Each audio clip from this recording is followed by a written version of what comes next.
Begitu pula sebaliknya, seorang wanita memilih suami yang saleh. Jadi pendidikan anak itu sudah dilakukan, sudah direncanakan sebelum kita punya anak, bahkan sebelum kita punya istri. Sebelum orang wanita memiliki suami. Karena pasangan kita adalah kawan terbaik untuk pendidikan anak kita. Oleh karena itu Rasulullah SAW mengingatkan, tungkahul mar'atu li arba'in. Wanita itu dinikahi karena 4. Lima liha, wali hasabiha, wali jamaliha, wali diniha. Karena hartanya, karena nasabnya, karena kecantikannya, dan karena agamanya. Maksudnya jemaah sekalian, bukan Rasulullah SAW menyuruh kita mencari wanita yang punya 4 ini semuanya, tidak. Ini hanya pengabaran, bukan menyuruh. Jangan salah paham. Banyak orang salah memahami hadis ini. Hadis ini bukan maknanya Nabi SAW menyuruh kita mencari 4 ini. Walaupun kalau kita cari 4 ini terkumpul pada seorang wanita, itu hal yang baik. Tetapi Nabi SAW tidaklah menyuruh kita untuk mencari wanita yang terkumpul padanya 4 ini. Hanya beliau mengabarkan,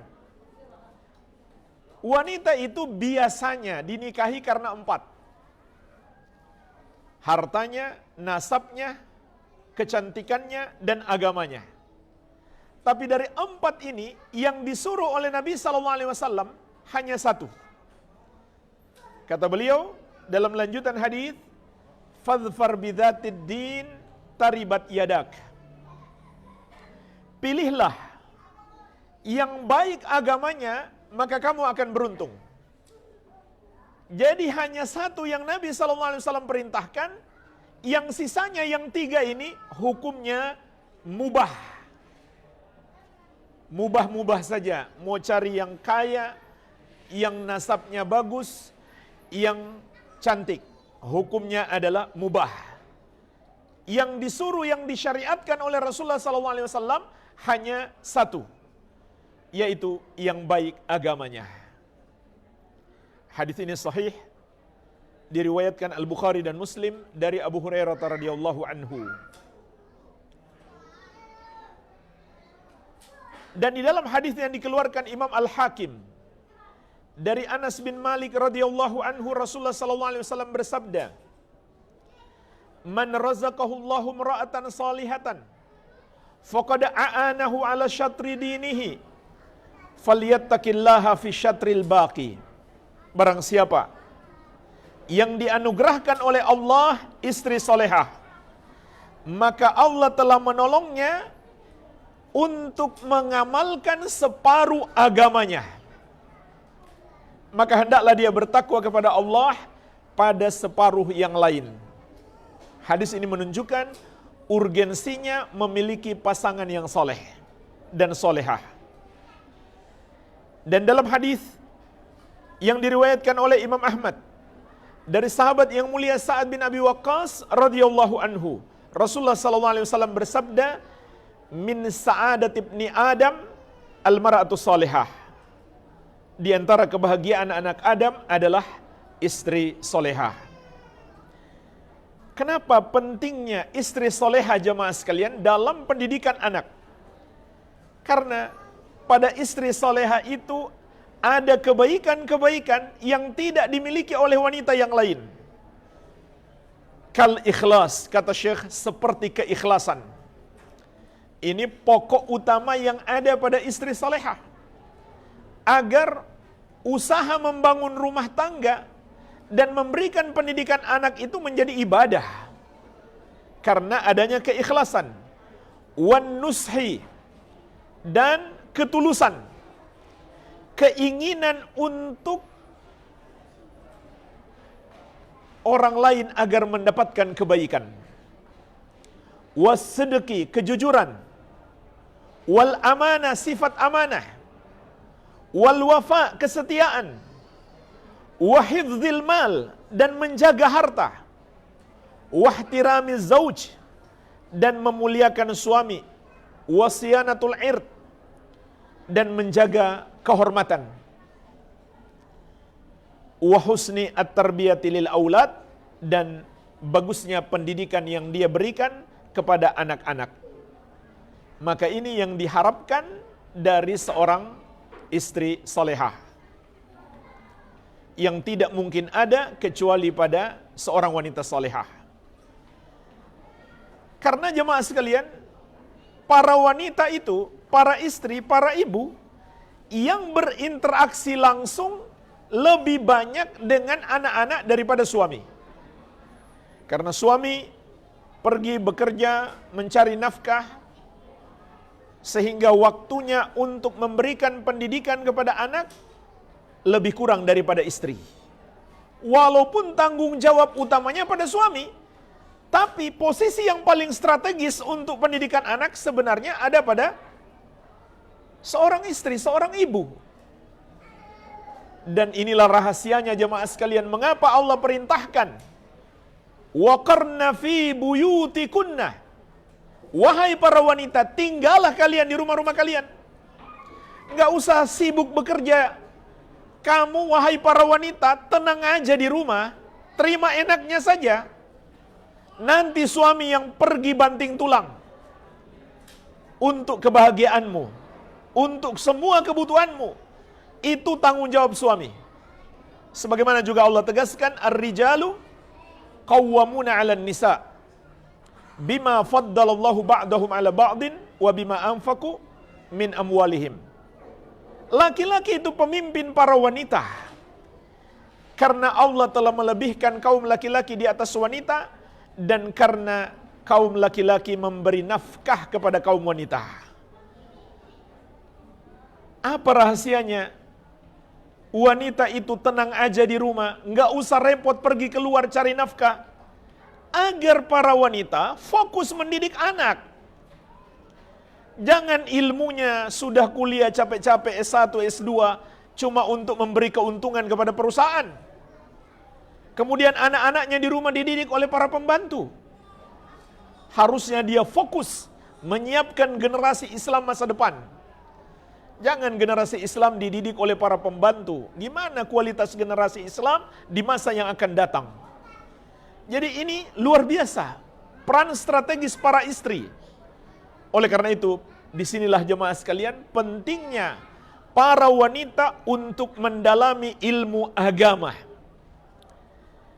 Begitu pula ilmu-ilmu yang terkait dengan pendidikan dan pengembangan anak-anak. Ini penting bagi para wanita. Ini kunci sukses yang pertama. Ar-rakizatu tsaniyah, kunci sukses yang kedua kata Syekh, gharsul aqidati wal iman. Penanaman dan penguatan akidah dan keimanan. Akidah itu maknanya keyakinan-keyakinan dalam agama Islam yang harus dimiliki oleh setiap hati seorang hamba. Dan iman itu artinya mengimani semua yang Allah wajibkan untuk diimani, terutama pokok keimanan yaitu tauhid. Beriman kepada la ilaha illallah. Harus ditanamkan jemaah sekalian kepada anak-anak kita pokok keimanan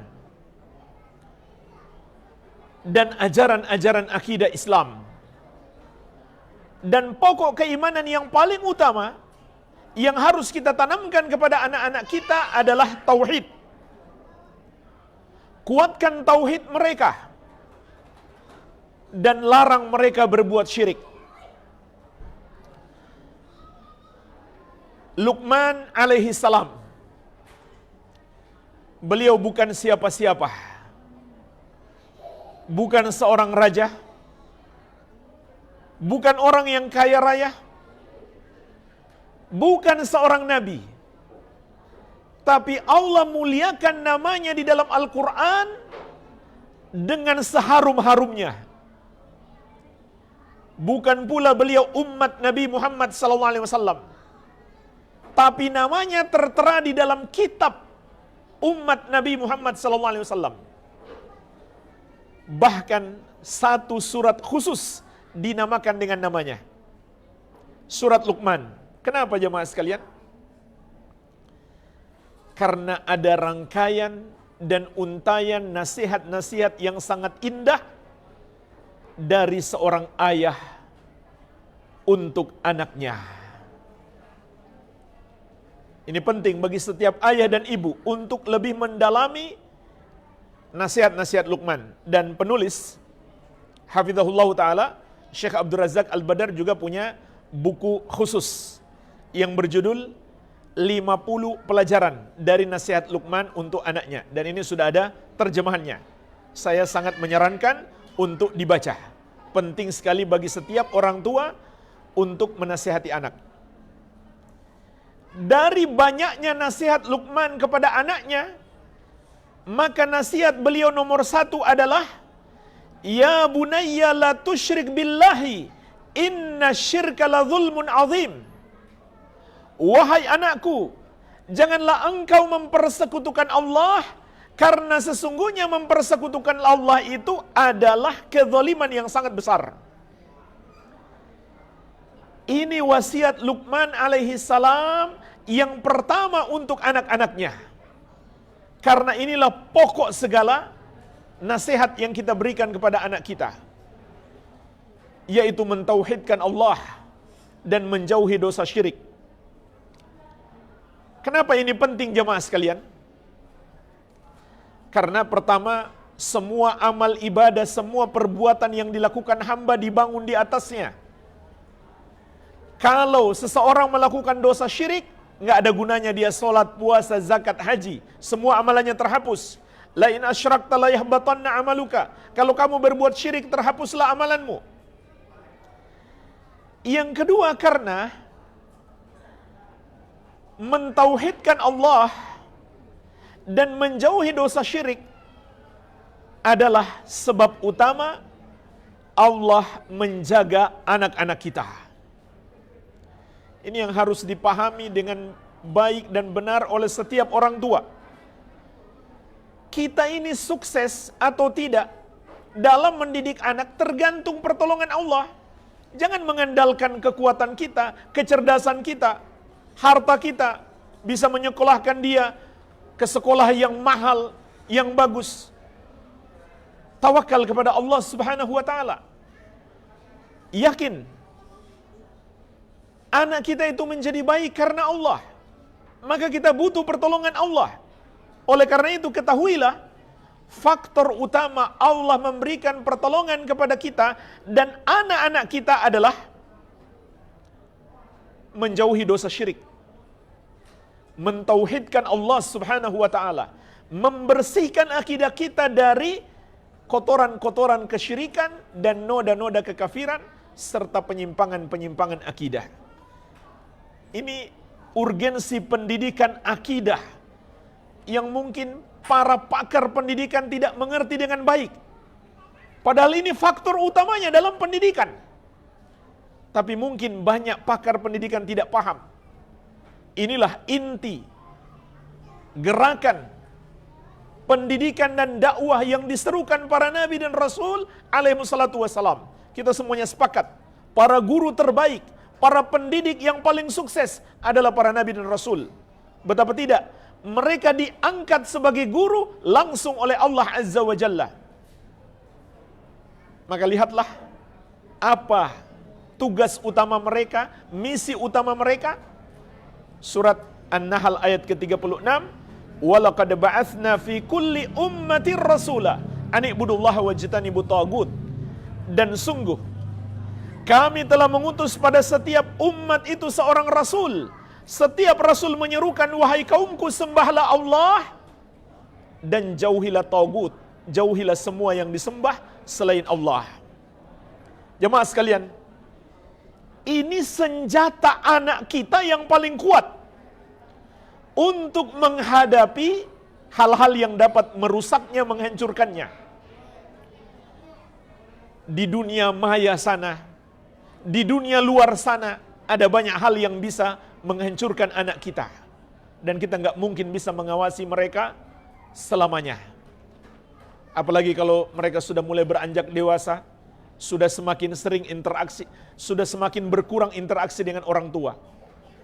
Maka ketahuilah sebaik-baiknya penjagaan untuk mereka adalah pendidikan tauhid. Sampai-sampai jemaah sekalian, iblis pun tahu betapa hebatnya orang-orang yang memiliki tauhid. Dengarlah sumpah iblis yang Allah sebutkan dalam Al-Quran. Qala fa bi'izzatika la'ughwiyannahum ajma'in illa ibadaka minhumul mukhlasin.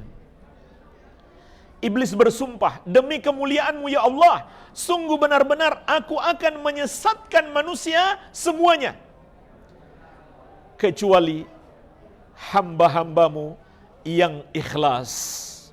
Apa artinya jemaah sekalian hamba yang ikhlas? Hamba yang hilang sandal kemudian dia mengatakan, saya sudah ikhlas? Tidak.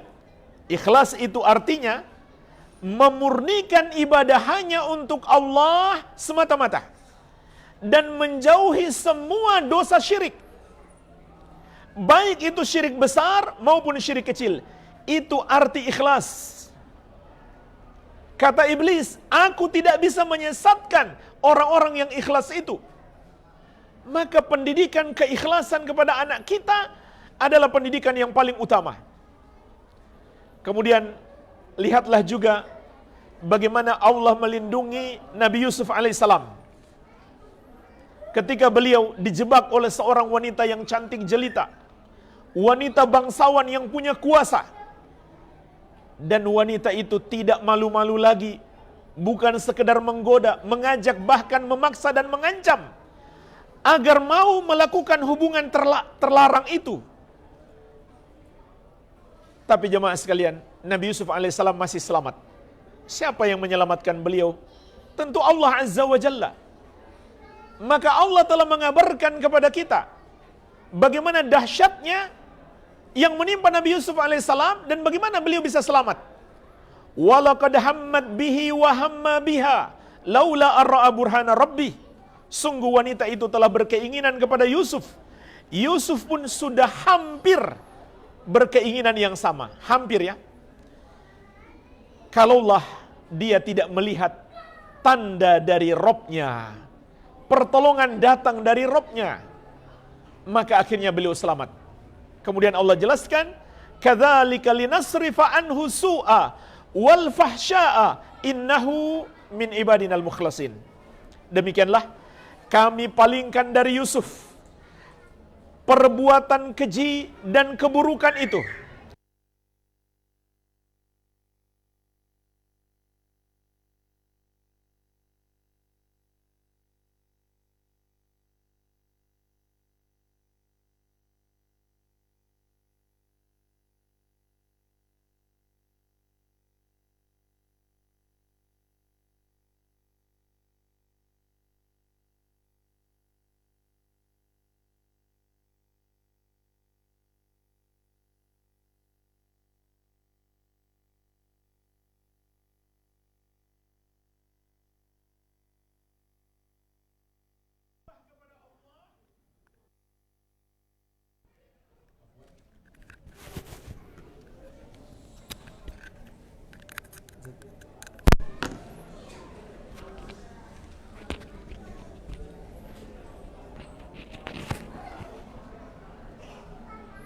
Dan tidaklah mereka diperintahkan kecuali menyembah kepada Allah mukhlisina lahuddina,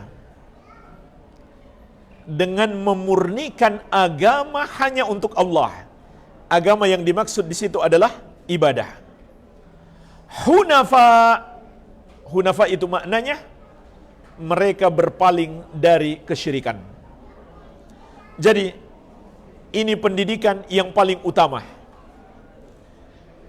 Contoh praktis jamaah sekalian, jadwalkan setiap pekan semua keluarga berkumpul dan baca kitab tauhid. Baca saja sudah bagus. Kalau bisa dijelaskan lebih bagus lagi. Karena kita sudah belajar kepada para ustadz, sudah tahu menjelaskan kitab tauhid, atau kita sudah baca penjelasan para ulama, itu lebih bagus lagi. Tapi setidaknya kita baca saja jemaah sekalian, minimalnya setiap pekan satu bab saja. Itu sudah termasuk cara yang bagus untuk memberi pendidikan tauhid kepada keluarga kita, kepada anak-anak kita. Jadwalkan paling tidak setiap pekan semua keluarga berkumpul, baca satu bab kitab tauhid, yang satu baca, yang lain mendengarkan. Baca saja sudah bagus, apalagi kalau bisa dijelaskan. Dan bagi anak-anak sangat bagus juga suruh mereka hafalkan kitab tauhid, dan itu mudah sekali dihafalkan, apalagi bagi anak-anak. Ini sebuah contoh praktis bagaimana mendidik tauhid kepada anak-anak kita. Kalau selesai kitab tauhid mereka sudah kuasai, kita bisa tingkatkan kepada kitab yang lebih tinggi, dan seterusnya. Ini pendidikan akidah yang sangat penting bagi anak-anak kita. Dan Luqman alaihissalam juga memberi contoh yang lain, bagaimana dia menanamkan akidah kepada anak. Luqman menasihatkan, ya bunayyah, innaha in taku mithqala habbati min khardalin fatakum fi sakhratin aw fi samawati aw fil ard ya'ti biha Allah, innallaha latifun khabir. Wahai anakku,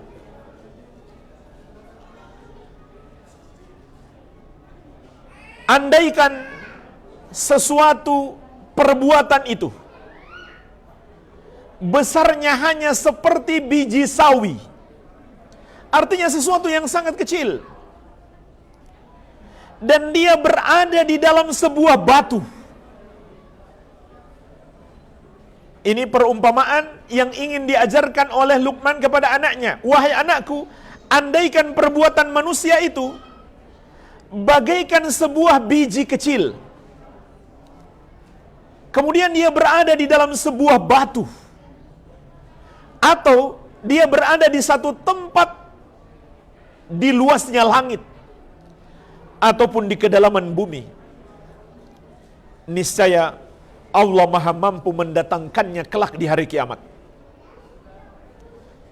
Ini sebuah pengajaran agar anak-anak kita selalu menghadirkan dalam setiap perbuatan mereka, ini ada pertanggungjawaban kelak di hari kiamat.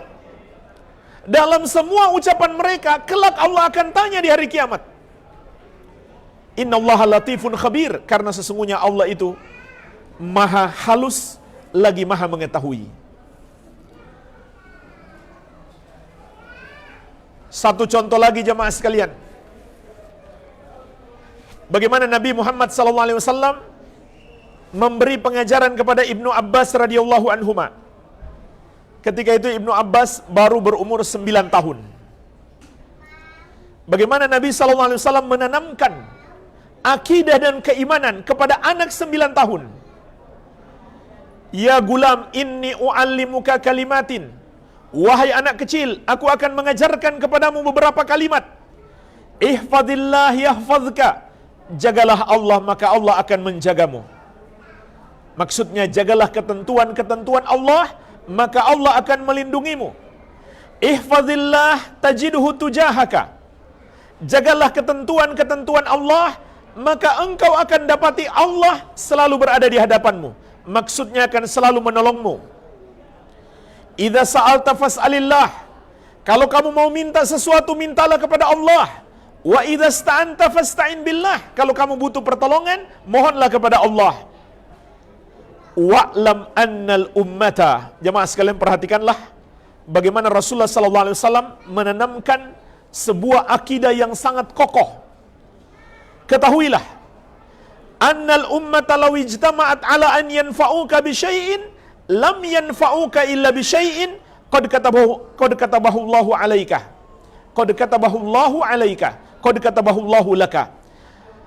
Andai umat seluruhnya bersatu untuk memberi manfaat kepadamu, maka mereka tidak akan bisa memberi manfaat kepadamu sedikit pun, kecuali yang telah Allah takdirkan bagimu. Walau ijtama'u ala ayyadurruka bi syai'in lam yadurruka illa bi syai'in qad katabahu Allahu 'alaika. Dan andai umat seluruhnya bersatu untuk menimpakan mudarat kepadamu, mereka tidak akan bisa menimpakan mudarat sedikit pun, kecuali yang telah Allah takdirkan atasmu. Ditanamkan kepada beliau keimanan kepada takdir dan mengharap hanya kepada Allah, dan jangan takut kecuali kepada selain Allah. Sebagian orang tua malah anak-anaknya ditakuti. Hati-hati jangan keluar, nanti ada setan di luar. Setan itu yang harusnya takut kepada kita. Kok anak-anak kita diajari takut setan? Bahkan seluruh makhluk bersatu untuk menimpakan mudarat kepada kita, mereka tidak akan bisa melakukannya kecuali yang sudah Allah takdirkan atas kita. Rufi'atil aqlam wa jaffatis suhuf. Pena-pena sudah diangkat dan lembaran-lembaran sudah mengering. Artinya, catatan takdir sudah usai, nggak ada perubahan. Semua yang terjadi, sampai siapa yang masuk surga dan masuk neraka, sudah Allah takdirkan. Tanamkan kepada anak kita pokok-pokok keimanan ini. Ar-rakizatu tsalitsah, kunci sukses yang ketiga adalah kathratud du'a, banyak berdoa. Karena jemaah sekalian, tidak ada yang bisa menjadikan anak-anak kita soleh dan solehah kecuali Allah Azza wa Jalla pada hakikatnya. Maka perbanyaklah doa. Dan ingat, terkabulnya doa seorang hamba bergantung pada hubungannya dengan Allah. Semakin baik hubungannya dengan Allah, semakin besar peluang doanya dikabulkan. Begitu pula sebaliknya. Dan para nabi alaihi wassalatu wassalam telah memberikan teladan yang terbaik dalam hal ini. Dan luar biasa jemaah sekalian, dalam Al-Quran banyak sekali Allah sebutkan doa para nabi untuk anak-anak mereka. Padahal doa para nabi itu kan banyak. Tapi penyebutan tentang doa para nabi bagi kebaikan anak mereka itu sangat banyak. Allah sebutkan doa Nabi Ibrahim alaihissalam di surat As-Saffat ayat 100. Rabbi habli minas salihin. Ya Allah, anugerahkan kepadaku anak soleh. Juga doa Nabi Ibrahim alaihissalam di surat Ibrahim ayat ke-40. Rabbi ja'alni muqimas salati wa min dzurriyyati. Wahai Rabbku, jadikanlah aku orang yang menegakkan salat dan juga keturunanku. Doa Nabi Zakaria alaihissalam di surat Ali Imran ayat 38. Rabbi habli min ladunka dzurriyyatan thayyibah innaka sami'ud du'a. Wahai Rabbku, anugerahkan kepadaku dari sisimu keturunan yang baik. Sesungguhnya engkau maha mendengarkan doa. Dan masih banyak lagi jemaah sekalian, doa para nabi dan rasul untuk kebaikan anak yang Allah sebutkan dalam Al-Quran. Maka pilihlah di antara doa-doa itu dan bacalah sebanyak-banyaknya. Terutama dalam solat kita, dalam sujud-sujud kita. Dan carilah waktu-waktu mustajab. Di sepertiga malam yang terakhir, di sepanjang bulan Ramadan. Rasulullah sallallahu alaihi wasallam juga bersabda, "Thalathu da'awatin la turad." 3 doa yang tidak akan ditolak. Da'watul walid, wa da'watul saim, wa da'watul musafir. Doanya orang tua untuk anak, doanya orang yang berpuasa, dan doanya musafir.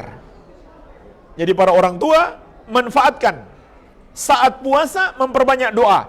Kita sebagai orang tua saat berpuasa punya 2 sebab dikabulkannya doa. Sebagai orang tua dan orang yang sedang berpuasa. Kalau kita musafir, maka bertambah lagi. Jadi jemaah sekalian, perbanyaklah doa. Dan jangan sekali-kali mendoakan keburukan. Karena makna hadis ini, doa orang tua tidak ditolak oleh Allah, termasuk doa keburukan. Walaupun kita sedang marah, sedang emosi, karena anak kita lagi nakal, jangan sekali-kali mendoakan keburukan. Dan Nabi SAW juga mengingatkan khusus, la tad'u ala anfusikum, wa la tad'u ala auladikum, wa la tad'u ala amwalikum. Janganlah kalian mendoakan keburukan untuk dirimu sendiri. Jangan pula doakan keburukan untuk anak-anakmu.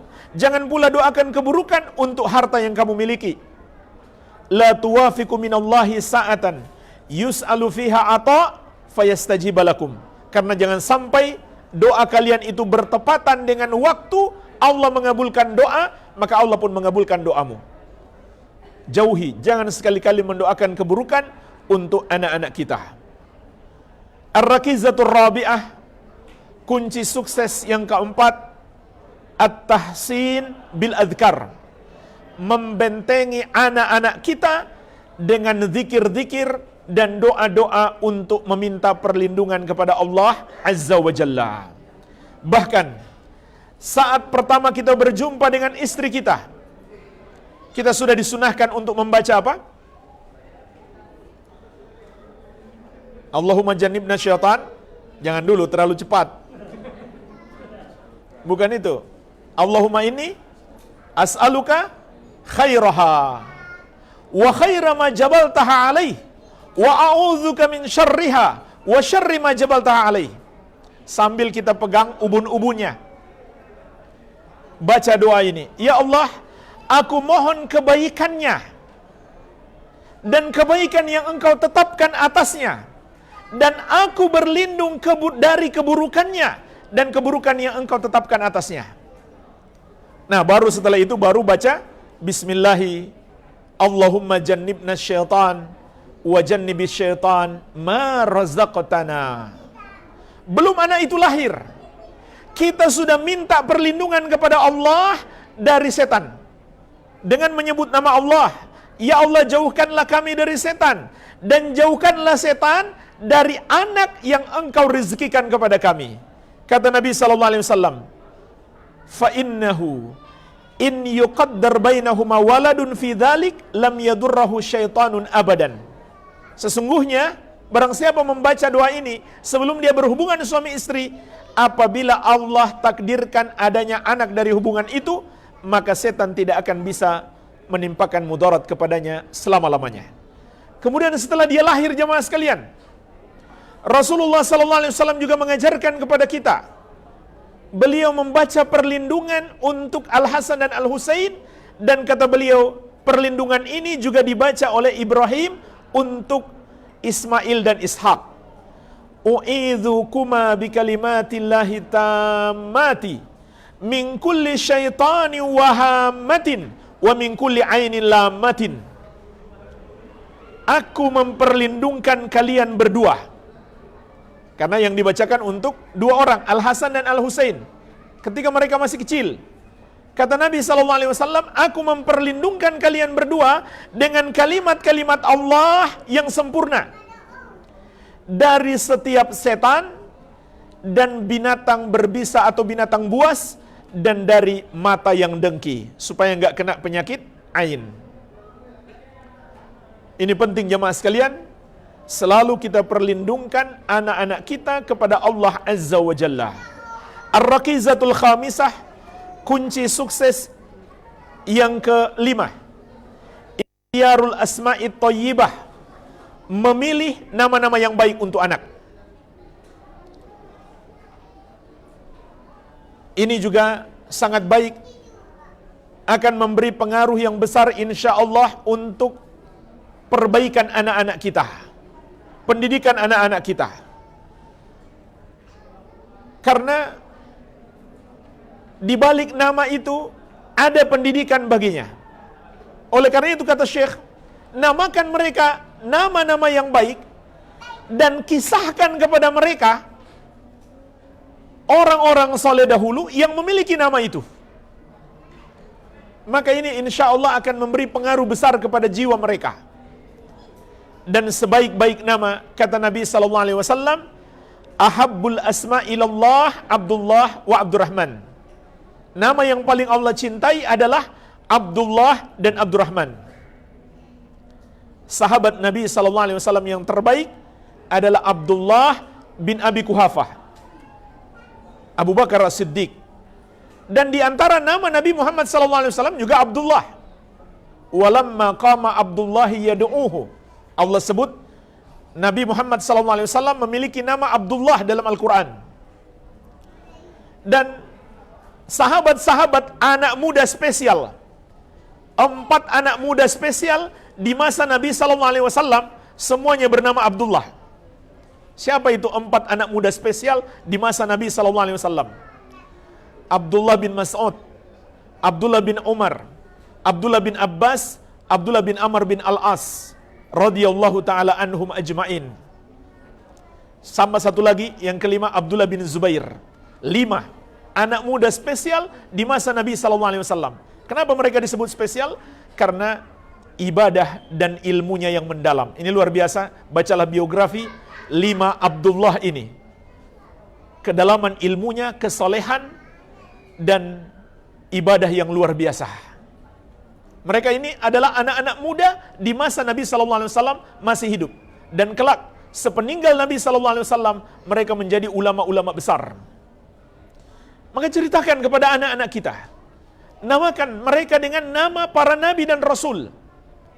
Kemudian nama para sahabat. Dan ceritakan kepada anak-anak kita pemilik nama itu.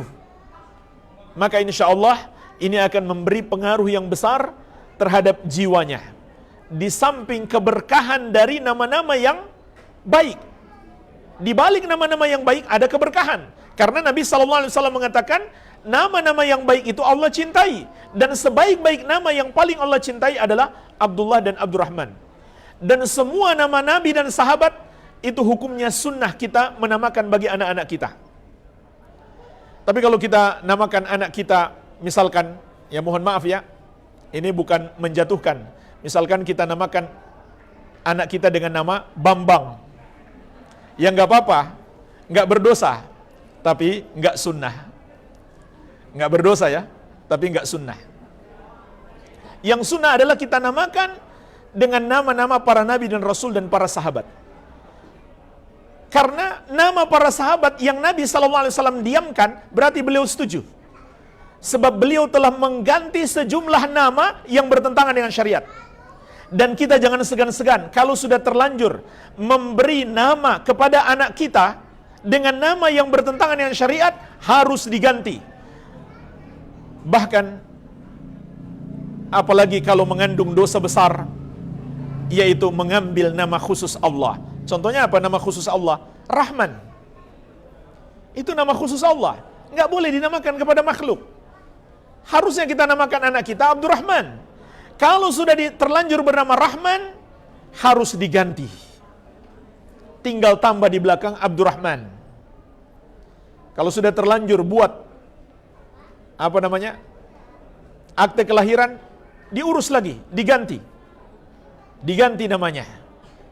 Nabi SAW telah mengganti sejumlah nama yang mengandung penyelesaian terhadap syariat. Oleh karena itu, ketika Nabi biarkan nama para sahabat, berarti menunjukkan beliau setuju. Dan kalau beliau setuju, berarti itu adalah sunnah Nabi SAW. Ar-Raqizatu Sadisah, kunci sukses yang keenam, Al-Adlu Bainal Abna, berlaku adil kepada anak-anak semuanya. Ini termasuk bentuk pendidikan kepada anak, dengan cara kita berlaku adil kepada mereka. Dalam hadis yang diriwayatkan Al-Bukhari dari sahabat yang mulia An-Nu'man bin Bashir radhiyallahu taala anhuma, anna abahu nahalahu ardan, bahwasanya ayahnya memberi hadiah kepadanya sepetak atau sebidang tanah. Wa anna walidatahu talabat min abihi an yushhida Rasulullah sallallahu alaihi wasallam ala dzalik.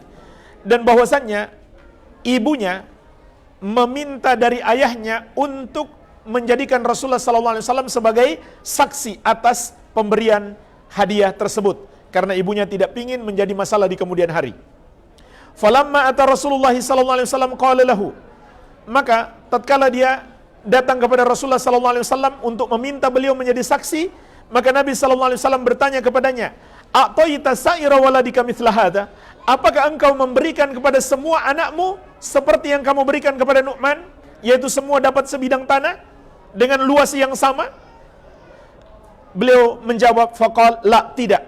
Faqala Rasulullah sallallahu alaihi wasallam, maka Rasulullah sallallahu alaihi wasallam mengatakan, fattaqullah wa'dilu baina auladikum. Fattaqullaha wa'dilu baina auladikum. Kalau begitu, bertakwalah kamu kepada Allah dan berlaku adilah kepada semua anak-anakmu. Dalam riwayat Muslim, Nabi sallallahu alaihi wasallam berkata kepadanya, ayasurruka an yakunu ilaika fil birri sawa? Apakah kamu ingin semua anakmu berbakti kepadamu dengan kadar yang sama? Qala bala. Sahabat ini menjawab, tentu ya Rasulullah. Qala fala idzan. Kalau begitu, tidak boleh kamu hanya memberikan hadiah kepada satu anak, sementara anak yang lain tidak diberikan hadiah. Jadi jemaah sekalian, ini juga hukum memberi hadiah kepada anak harus berlaku adil. Semua anak harus mendapatkan yang sama. Karena hadiah itu beda dengan nafkah. Hadiah itu harus diberikan kepada semua anak dengan jumlah yang sama. Kalau kita ingin memberikan kepada seorang anak tanah 1 hektar, maka semua anak harus dapat yang sama. Hanya memang ada khilaf ulama, kalau anak perempuan apakah diberi sesuai pembagian waris, tapi atau harus dibagi rata karena hadiah bukan waris. Nah, ini ada khilaf ulama. Sebagian ulama berpendapat dibagi sesuai pembagian waris. Yang jelas beda antara hadiah dengan nafkah. Semua anak harus dapat. Nggak peduli dia baru lahir dengan anak kuliah, anak SD dengan anak kuliah, semuanya dikasih sama.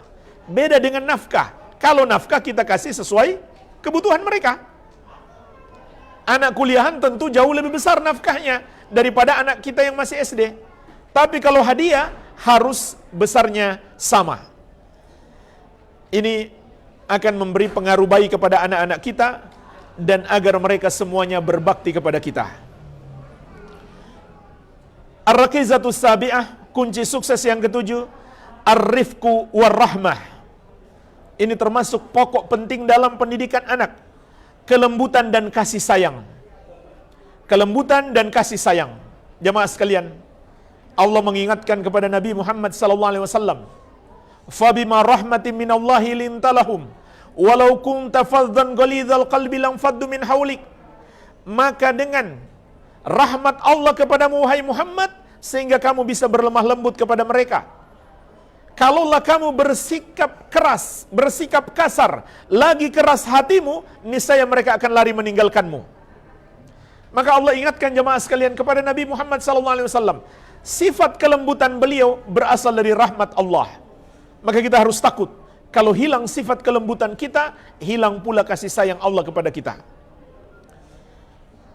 Rasulullah SAW mengingatkan, inna rifqa la yakunu fi syai'in illa zana, wa la yunza'u min syai'in illa syana. Sesungguhnya kelembutan itu tidaklah terdapat pada sesuatu kecuali akan memperindahnya, dan tidaklah kelembutan itu hilang dari sesuatu kecuali akan memperburuknya. Jadi apapun itu jamaah sekalian, kalau hilang kelembutan akan menjadi buruk. Walaupun yang kita lakukan adalah sesuatu yang terbaik bagi anak kita, yaitu memberi pendidikan. Tapi hilang kelembutan, maka dia akan terlihat buruk. Sebaliknya, orang yang menyesatkan umat dengan kelembutan, dia terlihat indah. Tapi orang yang berilmu tentu tidak akan tertipu. Rasulullah SAW juga mengingatkan kita, man la yarham la yurham. Barang siapa yang tidak menyayangi, dia tidak akan disayangi. Maksudnya siapa yang tidak menyayangi hamba-hamba Allah, maka Allah tidak akan menyayanginya. Seorang Arab Badui merasa heran karena Rasulullah SAW sering mencium Al-Hasan dan Al-Husain. Untuk menunjukkan kasih sayang beliau kepada Al-Hasan dan Al-Husain, Nabi SAW sering mencium keduanya. sampai ada orang Arab Badui, orang Arab dari kampung, dari dusun, yang jauh dari peradaban, itu merasa heran dan mengatakan, tuqabbiluna sibyan, famanuqabbilukum. Apakah kalian mencium anak-anak? Kami nggak pernah mencium anak-anak. Faqala Nabi sallallahu alaihi wasallam, maka Nabi sallallahu alaihi wasallam bersabda, awa amliku laka an naza'allahu min qalbika rahmah. Aku tidak punya kuasa untukmu kalau Allah menghilangkan kasih sayang dari hatimu. Betapa pentingnya kasih sayang kepada anak, jemaah sekalian. Ummul Mukminin Aisyah radhiyallahu anha menceritakan, ja'atni miskinah tahmilu ibnatainin laha. Datang kepadaku seorang wanita miskin, seorang ibu yang miskin. Tahmilu ibnataini laha, membawa 2 putrinya. Fa'at'amtuha thalatha marratin. Maka kata Aisyah, aku pun memberikan kepada mereka 3 butir kurma. Jemaah sekalian, ini masa-masa sulit yang pernah dilewati oleh Nabi sallallahu alaihi wasallam dan para istri beliau. Bahkan pernah 3 purnama, 3 hilal di rumah Nabi sallallahu alaihi wasallam tidak pernah ada yang dimasak. Mereka hanya makan korma dan minum air putih saja. Korma pun enggak banyak-banyak persediaan Nabi sallallahu alaihi wasallam. Sehingga ada tamu, bayangkan jemaah sekalian, ada tamu 3 orang, masing-masing cuma dikasih 1 butir kurma. Bandingkan dengan kita hari ini, mungkin kita kasih 1 piring kurma atau makanan yang lebih mahal daripada itu. Ini di rumah Nabi sallallahu alaihi wasallam ada tamu 3 orang, cuma dapat hidangan masing-masing 1 butir kurma. Karena itu adalah masa-masa sulit yang pernah dilalui oleh Nabi sallallahu alaihi wasallam dan para istri beliau. Fa'atat kulla wahidatin minhuma tamratan. Maka ibunya pun membagi 2 kurma itu kepada masing-masing anaknya. Jadi masing-masing sudah pegang kurma 1 butir untuk mereka makan. Wa rafa'at ila fiha tamratan litakulaha. Anaknya pun cepat makannya. Kedua anaknya cepat makannya, sudah habis kurma mereka. Ketika ibunya mengangkat tangannya ke mulutnya untuk memakan kurma itu, fastat'amatha ibnataha. Kedua anaknya minta tambah lagi. Dalam keadaan mereka ini sangat lapar semuanya. Fasyakkati tamrata allati kanat turidu an ta'kulaha bainahuma. Maka akhirnya jemaah sekalian, sebutir kurma yang hampir saja dia makan, dia bagi 2. Kemudian dia bagi kepada 2 anaknya. Sehingga dia pun tidak makan apa-apa. Kata Aisyah radhiyallahu anha, fa'ajabani sya'nuha. Perbuatan ibunya itu membuat aku sangat kagum. Fadzakartu alladhi sana'at li Rasulillah sallallahu alaihi wasallam. Maka aku ceritakan apa yang dilakukan oleh ibunya itu kepada Rasulullah sallallahu alaihi wasallam. Faqal, maka beliau bersabda, innallaha qad aujaba laha bihal jannah au a'taqaha biha minan nar. Sesungguhnya Allah telah mewajibkan, mengharuskan dengan perbuatannya itu sang ibu masuk surga atau membebaskan dia dari api neraka. Hanya karena kasih sayang kepada anaknya dengan sebutir kurma. Maka dengan itu dia masuk surga dan selamat dari api neraka. Jadi jemaah sekalian, anak-anak kita itu nikmat yang Allah berikan kepada kita. Tapi kalau kita tidak memperlakukan mereka dengan baik, maka akan menjadi bencana bagi kita.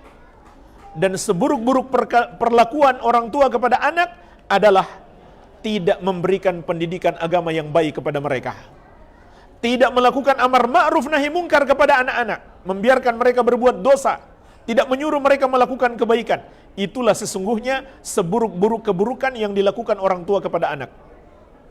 Ar-raqizatu tsaminah, kunci sukses yang ke-8, badlun nushi wat tawjih, bersungguh-sungguh dalam memberi nasihat dan memberi pengarahan kepada anak-anak kita.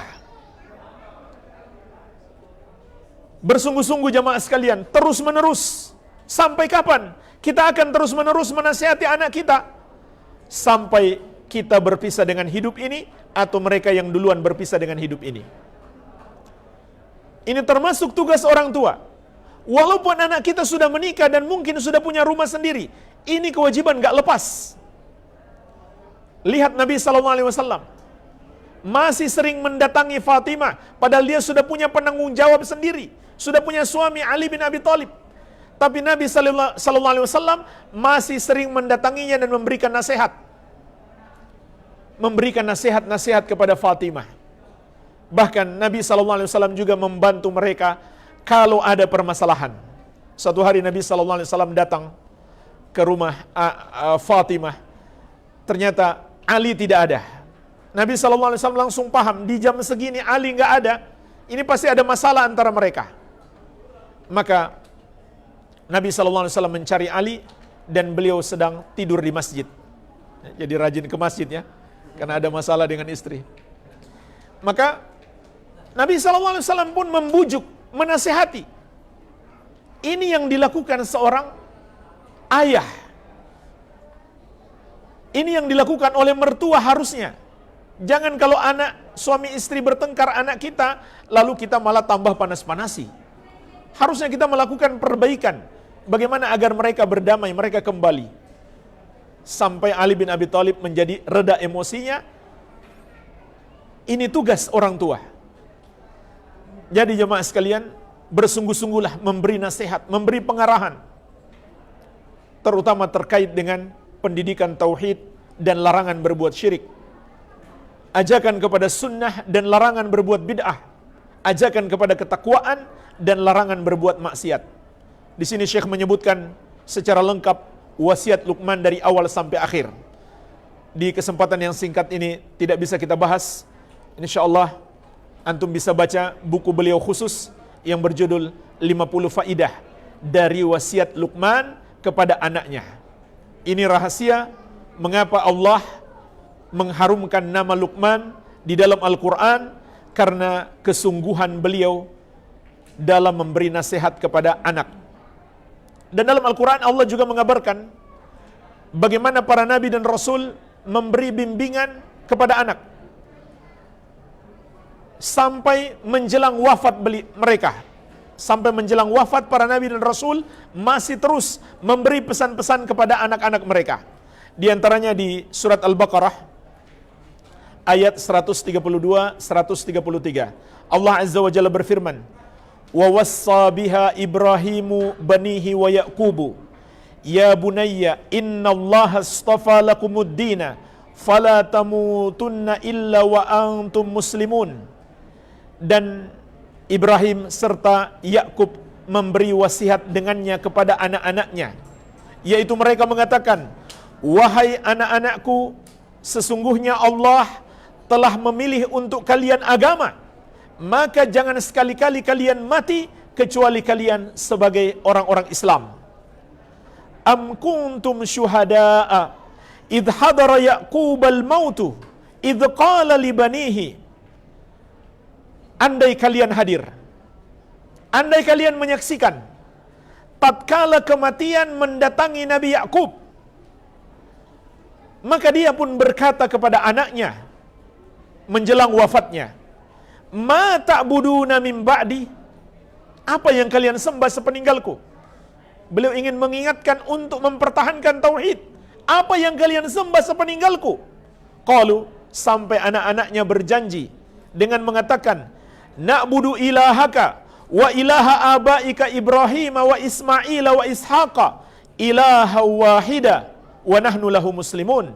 Kami akan selalu menyembah Tuhanmu dan Tuhannya nenek moyangmu Ibrahim, Ismail dan Ishak. Dialah sesembahan yang satu, Allah Subhanahu wa taala, dan kami tunduk patuh kepadanya. Lihatlah jemaah sekalian, sampai detik-detik menjelang wafat, para nabi dan rasul masih memberi nasihat, masih memberi pendidikan kepada anak-anak mereka. Allah sebutkan juga Nabi Ismail alaihissalam, wa kana ya'muru ahlahu bis salati waz zakati. Beliau memerintahkan keluarganya untuk solat dan menunaikan zakat.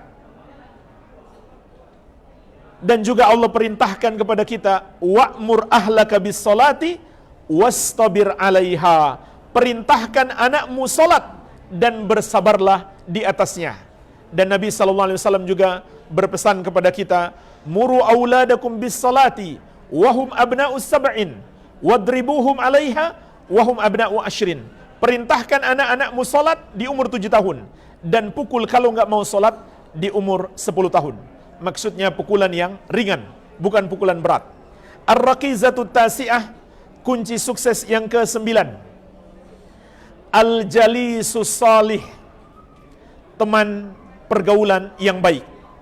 Artinya, kita sebagai orang tua harus mengontrol dengan siapa anak kita berteman.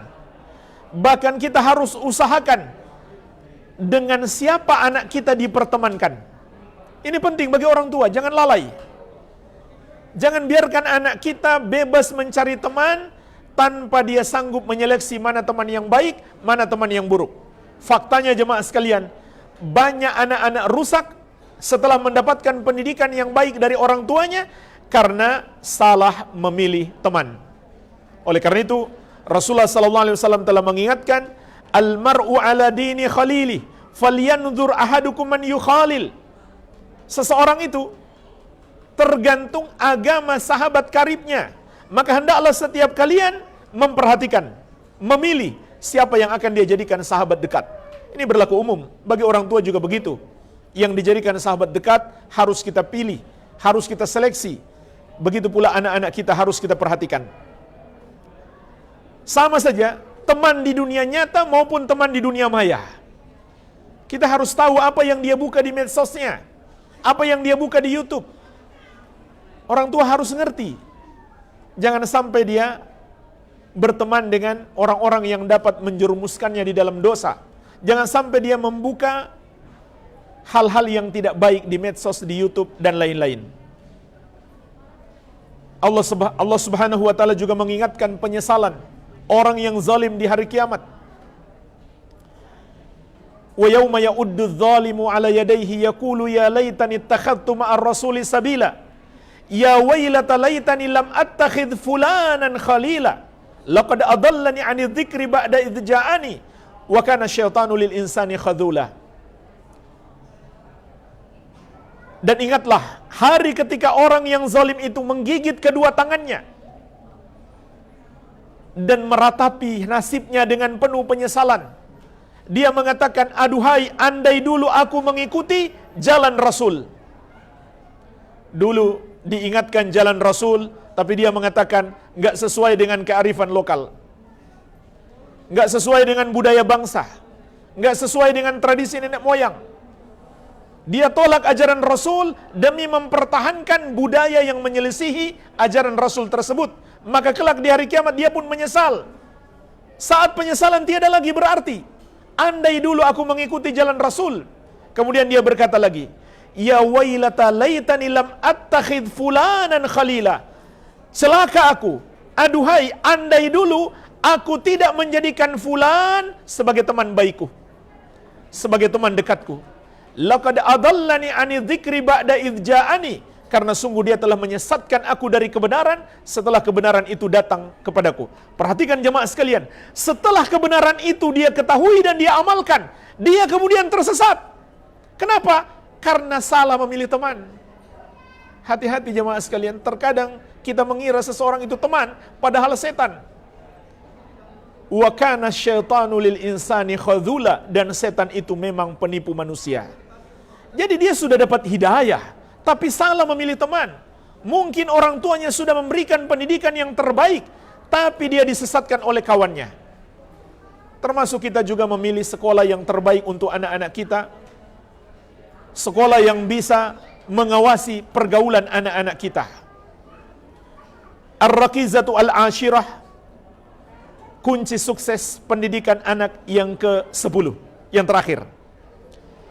Al-qudwatu al-hasanah, teladan yang baik. Artinya, jadilah kita orang tua yang soleh dan solehah, agar pertama, kita bisa memberi teladan yang baik kepada mereka, kepada anak-anak kita. Karena keteladanan itu adalah cara mendidik yang paling kuat dan sulit, jemaah sekalian.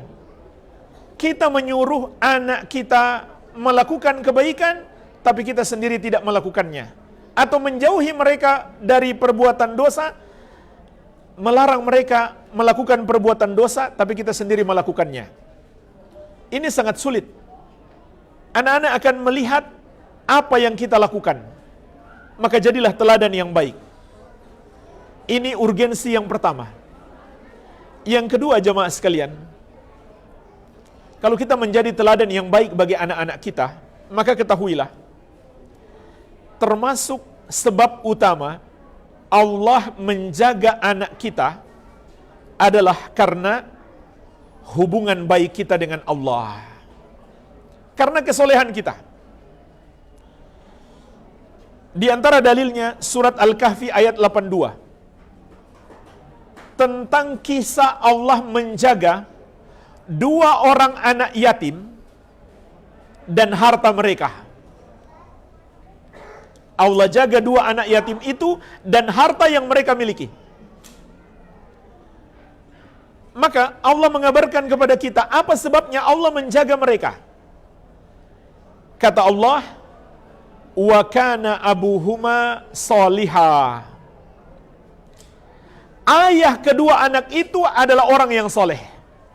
Ayahnya sudah wafat, tapi anaknya tetap dijaga oleh Allah karena kesolehan ayahnya.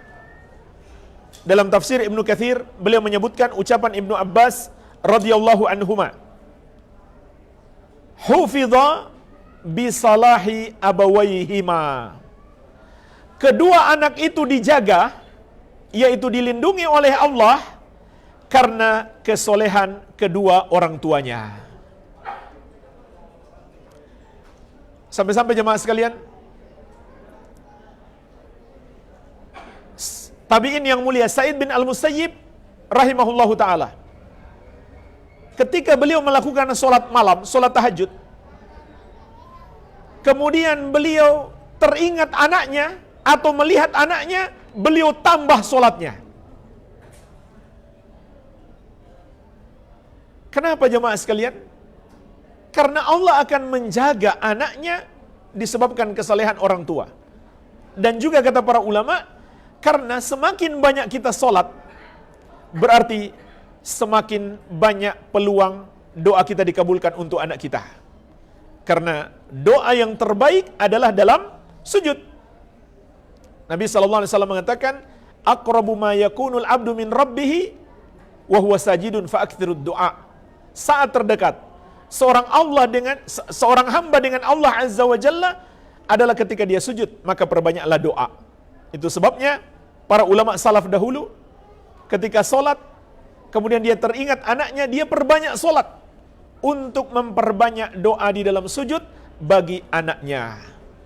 Dan itu juga peneladanan kepada para nabi dan rasul alaihi wassalatu wassalam yang selalu berdoa untuk kebaikan anak sebagaimana yang telah kita sebutkan tadi. Walhamdulillah jemaah sekalian, inilah secara ringkas 10 kunci sukses untuk mendidik anak. Yang terakhir, Syekh memberikan penekanan. Semua ini hanya usaha. Hasilnya Allah yang anugerahkan. Oleh karena itu, bergantunglah hanya kepada Allah agar anak kita menjadi baik, bukan pada usaha kita. Kita hanya berusaha, tapi yang menentukan, yang menganugerahkan kebaikan adalah Allah. Maka hati kita hendaklah bergantung hanya kepada Allah yang satu saja. Dan Allah pun telah berjanji, wa may yatawakkal 'alallahi fahuwa hasbuh. Barang siapa bertawakal kepada Allah, bergantung hatinya hanya kepada Allah, maka cukuplah Allah sebagai penolongnya. Jangan pula bergantung dengan sekolah, Betul kita harus cari sekolah yang terbaik, tapi hati kita jangan bergantung kepada sekolah. Bergantunglah hanya kepada Allah. Sekolah hanya sebab anak kita menjadi baik. Inilah jemaah sekalian secara singkat pembahasan kitab Asyrur Rakaiz fi Tarbiyatil Abna yang disusun oleh Syekh Al-Allamah Profesor Dr. Abdul Razak Al-Badar hafizahullahu taala. Lebih jelasnya silahkan antum cari bukunya dan pelajari lebih detail. Insyaallah apa yang kita sampaikan sudah merupakan ringkasan yang paling penting. Saya kembalikan kepada moderator. Tafadhal akhi. Baik jamaah kajian parenting 10 pilar sukses mendidik anak. Kita akan buka sesi tanya jawab. Mungkin dua penanya terlebih dahulu dari Ikhwan terlebih dahulu. Baik, Afwan Bapak, dua silakan. Assalamualaikum Ustaz. Waalaikumsalam warahmatullahi wabarakatuh. Saya Widodo dari Tangerang. Ahlan. Menanyakan perihal terkadang anak saya itu menanyakan kepada saya, anak saya umur 6 tahun. Jadi pertanyaan beliau, gimana menjawab pertanyaan anak? Gimana Allah bisa melihat kita padahal rumah kita tertutup? Jemaah sekalian, ketahuilah, pendidikan tauhid kepada anak itu sesuatu yang paling mudah. Kenapa? Tauhid itu fitrah. Tauhid itu adalah fitrah manusia. Jadi jangan kita beranggapan sulit menjelaskan. Atau jangan kita beranggapan nanti kalau saya jelaskan dia sulit memahami. Karena tauhid itu fitrah, mudah bagi mereka memahami. Cuma kita usahakan bagaimana membahasakan saja. Nah, bagaimana cara menjawab tadi? Mudah saja. Tinggal antum terjemahkan nama Allah Al-Basir. Artinya Allah yang maha melihat. Bukan sekedar melihat, tapi dia maha melihat. Yang maha melihat itu berarti maha mampu melihat segala sesuatu. Sampai titik-titik yang paling kecil. Mudah saja, jelaskan seperti itu. Satu ilmu saja dari nama Allah. Dari Asmaul Husna Al-Basir. Allah yang maha melihat. Kan dari penerjemahannya sudah bisa dipahami. Bukan sekedar melihat, tapi maha melihat. Nggak sama dengan yang hanya bisa melihat saja. Tapi Allah maha melihat. Maka jelaskan, karena Allah maha melihat, kemampuan melihatnya Allah dapat menembus segala sesuatu. Jangankan rumah kita, ada 7 lapis langit yang ditembus. Bagaimana lagi cuma rumah kita? Dan disebutkan dalam sebagian riwayat, langit itu tebalnya 500 tahun perjalanan. Tebalnya langit. Dan jarak dari bumi sampai ke langit, dan jarak antara langit 500 tahun perjalanan. Kita manusia, nggak ada penghalang pun, tetap masih ada batas penglihatan kita. Walaupun di depan nggak ada penghalang. Maka Allah maha mampu melihat walaupun jarak yang sangat jauh. Maka jelaskan apa adanya. Jelaskan saja apa adanya. Nggak usah khawatir dia sulit memahami. Karena tauhid itu sudah fitrah anak kita. Mudah insya Allah mereka pahami. Kecuali kalau fitrahnya itu sudah rusak gara-gara nonton sinetron. Anak-anak yang masih sesuai fitrahnya, kita nggak ajari pun, kita tanya di mana Allah, dia akan menjawab di atas. Kecuali dia nonton sinetron berjudul Allah di mana-mana. Selama fitrahnya belum rusak, mudah kita ajarkan. Tapi kalau fitrahnya sudah ternodai, nah kita di samping mengajarkan harus bantah syubhat lagi. Barangkali seperti itu, akhi. Wallahu alam. Syukran Ustaz, mudah-mudahan terjawab. Kita coba buka satu pertanyaan dari Ahwat. Mohon dibantu tim Ahwat, ini satu orang untuk bertanya. Dan mohon suaranya agak dikeraskan agar terdengar. Silakan. Oh, dari kertas, baik. Boleh di ini ya.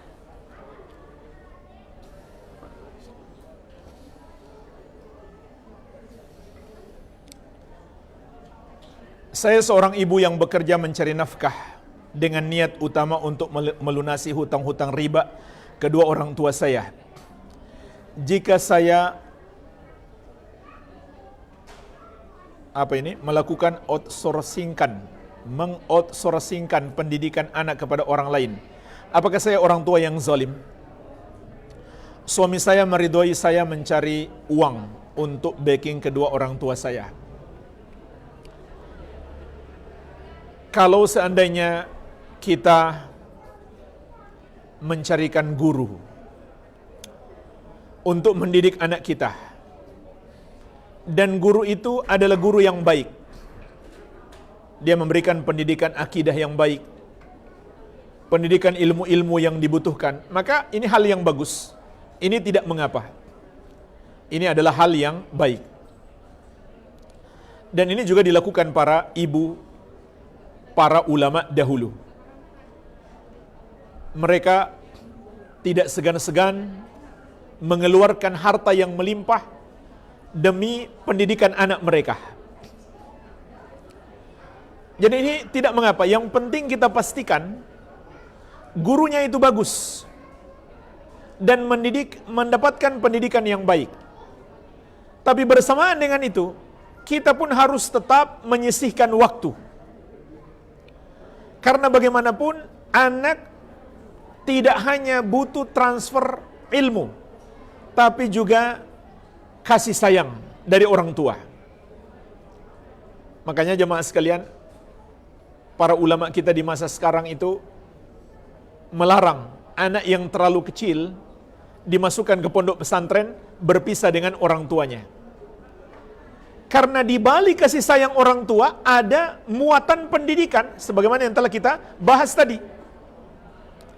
Jadi tetap harus menyisihkan waktu, membagi waktu. Dan kalau seandainya ada orang lain yang membantu orang tua, maka biar saja orang lain, terutama saudara laki-laki. Karena itu bukan kewajiban anak perempuan. Itu kewajibannya anak laki-laki. Tapi kalau seandainya tidak ada anak laki-laki, maka tidak mengapa anak perempuan membantu. Yang penting dia tetap bisa membagi waktu. Ini mungkin hanya persoalan membagi waktu dengan pendidikan anak. Tetap saja walaupun ada guru yang disewa mendidik anak kita, tetap saja orang tua mesti membagi waktu untuk pendidikan anak. Walhamdulillah, ini yang bisa kita bahas, semoga bermanfaat. Lebih dan kurangnya saya mohon maaf. Wabillahi taufik. Saya kembalikan kepada moderator. Tafadhal akhi. Baik, syukuran Pak, jazakumullah khair. Mudah-mudahan terjawab apa akhi, karena memang waktu kita sangat sempit dan sudah masuk waktu asar. Dan tadi bagi penanya dari Akhwat, insya Allah ada kenang-kenangan dari Kids Tauhid. Mohon nanti menghubungi panitia. Baik, jamaah, mudah-mudahan yang mungkin ada pertanyaan belum terjawab, insya Allah mudah-mudahan ada kesempatan lain. Insya Allah nanti pada maghrib akan ada kajian khusus muslimah, yaitu talk show parenting dengan tema Redefining Early Childhood Education Concept bersama tim kurikulum dari Zat Islamic Play School dan juga